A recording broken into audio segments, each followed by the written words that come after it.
Welcome, media. We are joined by LSU coach Kim Mulkey and the student athletes Flossie Johnson, Angel Reese, and Haley Van Lith, and we'll open with comments from the coach. Thank you. I'm good. Good to go? Thank you. Let's start with the student athlete questions. Up here first. Pat Edenrob with the Associated Press. Angel, I know it hurts now, but you had mentioned just kind of what a wild ride this team has been on for the last year. Can you kind of describe what it's meant to you, what it's been like for you, both the positives and the negatives? Yeah, we've seen everything this year. We have been through so much adversity, so I'm more than proud of this team. We don't have that much depth. We had some injuries, I took some time away from the team. So many things happened this year, and so many things hit us, and we never folded. And just being able to come out tonight and give our all for 40 minutes, we came up short, but we have to keep our heads high. Andrea Adelson with ESPN for Angel. We saw you go into, I think, fell into the cameras in the second quarter. Did you twist your ankle at all? Would be the first question. Did that affect you for the rest of the game, if it did affect you? Yeah, I did roll my ankle on one of the cameras. And I mean, I'm tough, so I tried to play through it, of course, and this is something that has been going on for a little while now, but I played through it, and I'm not going to make that an excuse for the rest of my play for the game. Go ahead. Michael Cobble, WBRZ TV in Baton Rouge for Haley and for Flage. Just what a tough cover Caitlin is. I mean, obviously you were fighting all night, but just the challenge that she presents. Yeah, Caitlin's very skilled. She's a great player. She hit some tough shots, and there's not a whole lot you can do about some of the threes she hit. And I think, her role, or the team around her that plays a role, they did a good job of executing their role. So, ultimately they played better than us, and that's what it was. Right behind. Nope, behind. Thank you. Hi. Sorry. I'm Adler from The Next. Flauge, I wanted to ask specifically, just sort of going off that last question, you had a few possessions against Caitlin down in the fourth quarter. You were able to force some turnovers, force some misses. What went into, taking on that matchup and trying to help spark a run? I mean, just study her film. I think my length kind of bothered her. I'm aggressive. I just wasn't scared. You know what I'm saying? When you play a player like that, you got to look him in the eyes and really take on that challenge. Just tried to force her to her left. I know she wanted to step back, and my length can, bother her a little bit, but, I got to be better. Howard Mandel, The Next. Congratulations on the season you guys have had. Flauge, if I could hear you on Angel and the type of leadership that she's provided for this team. And Angel, can you just take me through what it meant to see what Flauge was able to do in a game like this to, put up 23 points and be a factor on both ends? Bro, let me tell you something. Everybody can have their opinion on Angel Reese, but y'all don't know her. Put your hand up. Like, y'all don't know Angel Reese. I know Angel Reese. I know the real Angel Reese. And the person I see every day is a strong person. Is a caring, loving person, bro. The crown she wears is heavy, bro. She's the type of teammate that's going to make you believe in yourself. The leap that I took from my freshman to sophomore year, Angel gave me that confidence to go be a dog. Playing next to a dog every day. And, just to see how the media ridicule her, went through our problems, but, this is my sister right here. And I'm so proud of her. The media, y'all, how they like to twist and call her the villain and all of that, y'all don't know Angel, bro. And I'm just happy that I get to play with her. I get to be around her presence. Her energy is different. She just made me a better player. She made me a better player, and that's what great players do. I'll say something, too. I think, Angel's one of the toughest people I've been around. Facts. People speak hate into her life. I've never seen people wish bad things on someone as much as her, and it does not affect her. She comes to practice every day. She lives her life every day. She lives how she wants to live, and she don't let nobody change that. And that's the key to life right there. Y'all do not get to her. Let me say it again. Y'all do not get to Angel Reese. So you might want to give it up. Throw the towel in because you're wasting your energy. So Angel's one of the toughest people I've been around. Right here. Go ahead. Dan Sekshesky, Outkick.com. Angel, do you have any thoughts on your future plans in basketball?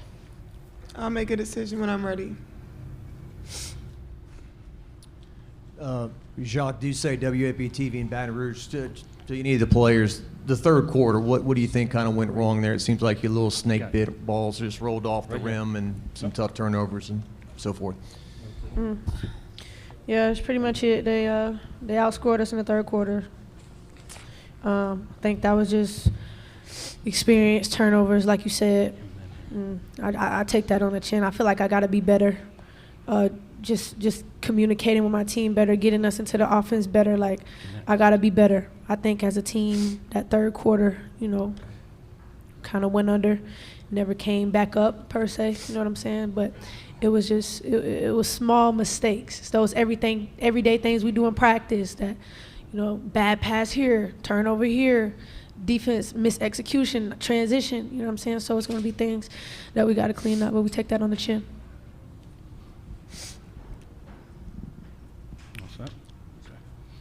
Go ahead right here.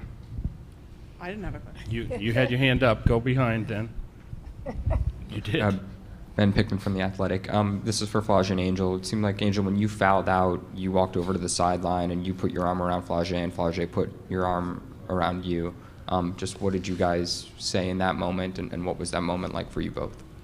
Yeah, just telling her just to keep leading the team and don't give up and keep fighting. I mean, Flage's done a great job when I'm down or not having my best game, being able to have a player like a teammate like Flage as a sophomore, only a sophomore, step up and just lead the team. And through everything, she's led the team throughout the whole year. So we've had that relationship, and just being able to talk to her in that moment was great. Yeah, she was just like they said, she was just holding me accountable.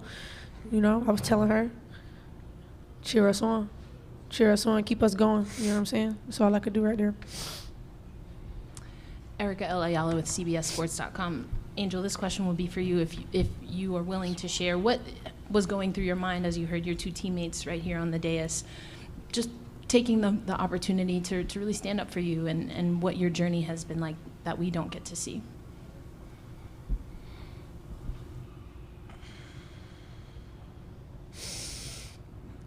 I don't really get to stand up for myself. I mean, I have great teammates. I have a great support system. I got my hometown. I got my family that stands up for me. I don't really get to speak out on things just because I just try to ignore, and I just try to stand strong. Like, I've been through so much. I've seen so much. I've been attacked so many times.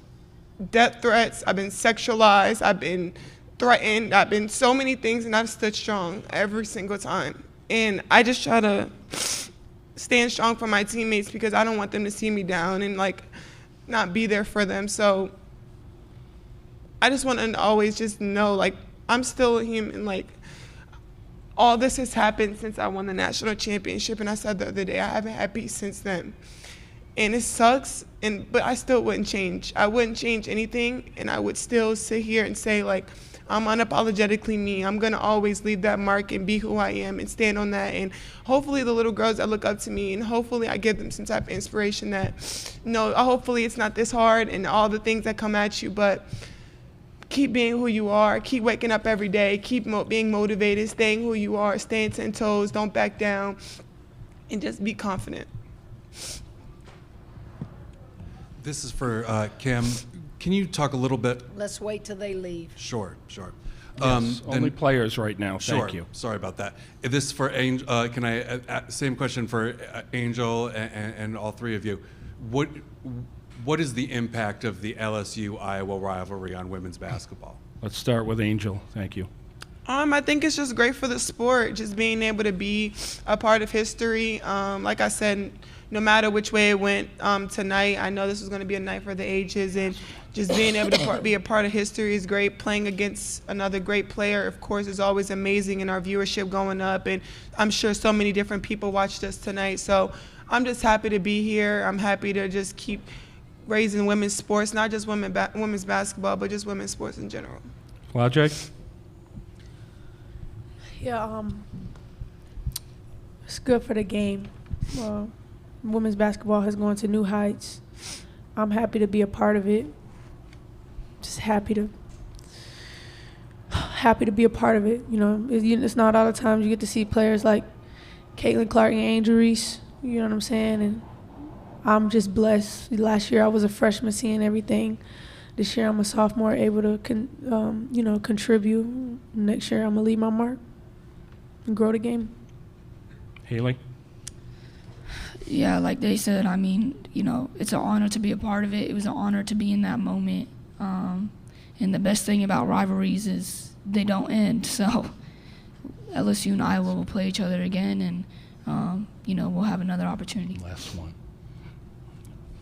Last one is here. Angel, it seemed like you had a nice exchange with Caitlin in the handshake line. You mind sharing kind of what you told her? Yeah, she just told me continue to be a great player, and I told her continue to be a great player as well, and keep elevating the game and go win it. Thank you to the student athletes for your time this week. We appreciate it. Thank you. Good job. Good job, baby. Good job, y'all. Thank you. We'll now take questions for the coach. Start here, second row. Hi, Coach. 2 quick questions. First, it seemed like... Where are you from? Sorry. Yes, identify, name, and affiliation. Sorry, M. Adler from The Next. 2 quick questions. Just what went into the strategy in terms of how you wanted to defend Caitlin Clark? And then also just wondering, it seemed like you had a long embrace and some kind words for after the game in the handshake line. Just wondering if you wanted to share what those were. Well, there's not a whole lot of strategy. You got to guard her. Nobody else seems to be able to guard her. We didn't even guard her last year when we beat them. She's just a generational player, and she just makes everybody around her better. That's what the great ones do. I think they had a kid that scored 21 and 18. She had 12 assists. Caitlin Clark's not going to beat you by herself. It's what she does to make those other teammates better that helps her score points and them score points to beat you. What did I say to her? I said, I sure am glad you leaving. I said, girl, you something else. Never seen anything like it. Right here and then up here. Michael Cobble, WBRZ TV. Were you surprised at all at the pace of that first quarter? Yes, in talking to my team, we played to their pace. And we ended the first quarter with the lead. But back first. I think their pace dictated that third quarter. I think it really hit us in the third quarter, that pace. Yep. Kim, Nancy Armour, USA Today Sports. How hobbled or how limited was Angel, and can you talk about the performance that she had despite that injury? I didn't ask anybody, how bad the sprain is, and honestly, I'm assuming it's the same ankle that she sprained in the SEC tournament. But you're in the heat of the moment. She's playing. Trainer never came to see me to give me any details, so I don't know that Angel or I, either one, would ever make an excuse that her being hobbled was why we lost the game. Dan Zakrzewski, Outkick.com. Coach, your team wasn't on the floor during the national anthem. First part, was that a conscious decision on your part? Second, can you say what the team was doing during that time? Honestly, I don't even know when the anthem was played. We kind of have a routine where we are on the floor, and then they come off at the 12-minute mark. I don't know, and we come in and we do our pregame stuff. I'm sorry, listen, that's nothing intentionally done. Jacques Dussault, WAP-TV in Baton Rouge. Coach, your players had some very passionate and animated comments just now about Angel and treatment and criticism and whatnot. Just your thoughts of what you just listened to. I'm going to assume something here now. I'm going to assume they're talking about social media attacks, and I don't see all that. I don't do social media. I thought it was heartwarming. I thought it was touching. They are young people that are on social media, and that is their teammate. And it sounded like to me they've been wanting to get that off their chest. So I just listened like you guys did.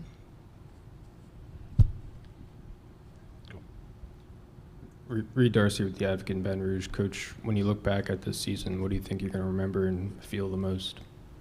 Proud. I'm going to feel very proud. I'm going to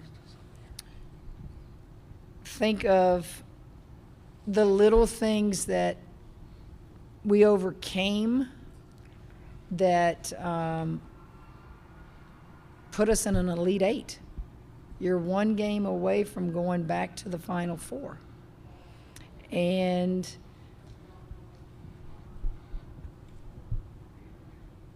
I'm going to eventually think of, how did we get here? How did we get here? What did we do as a team and as a staff to get to this moment? So basically, I guess what I'm telling you is you learn. You learn. I learn every day as a coach. I look at this stat sheet and I just put a lot of little notes down there, and I'll file it away and think about it when the emotion of a loss goes away.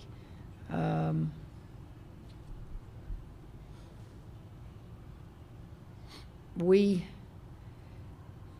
shot the ball, y'all, almost 20 times more than they did. So that's the pace I'm talking about. And then you look at that second, and especially the third quarter, where we just missed shots. You'll dissect things like that, and yeah. I could probably tell you a bunch of things you'll dissect X's and O's wise. Reverse the ball, just a little bit tougher in the moment. Depth. I mean, you could just sit and talk all day about the game.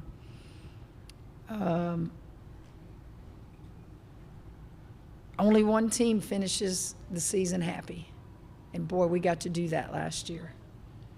And somebody will get to do it this year. But everybody else is going to come up here and be sad. And, you know, there's nothing wrong with being sad. If you're not sad, that means you didn't invest much. So those tears are tears of investment. Pat Eaton-Robb from the Associated Press. Kim, your players have talked about how since a calendar year ago they have become world famous for good, for bad. How has that strengthened your team, changed these young women, and what does it mean for the group going that will be coming back and going forward? I've been doing this almost 40 years. That doesn't count as a player. We've changed, people. We've changed. And we've changed in so many good ways. And these young people will have a memory of being a part of something that was this great tonight.